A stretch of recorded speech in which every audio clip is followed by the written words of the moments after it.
უნდა ხსომებოდათ, რომ ერთმა გამოიყვანა ურწმუნო ადამიანების გარემოცვასგან და თავისი საიდუმლოებების, ეხლა რაც ჩამოვთვალე, მათ შორის ეკლესიას რო შევეხე, ეს ყველაფერი საიდუმლოებებია ღმერთისა, თავისი საიდუმლოებების შემეცნებელი გახადა.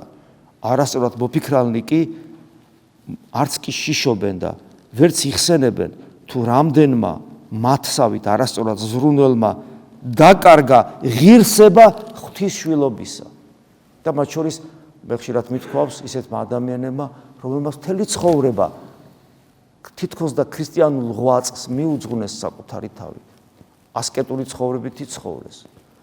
ესე იგი, თითქოს უღვთისძიებაში იყვნენ და აი რაღაც მომენტში ეგონათ, რომ ეს ყველაფერი მათი დამსახურებაა, დაივიწყეს, საიდან სად აღმოჩნდნენ, დაკარგეს მადლიერება და უმადურობიდან გამომდინარე მათი გული დარჩა დაუცველი დემონური ზემოქმედებებისაგან და ბოლოს აურიეს, ესე იგი საკუთარი თავის უნიკალურობის განცდა მოუვიდათ, დადგნენ ყველაზე მაღლა თავის წარმოდგენაში.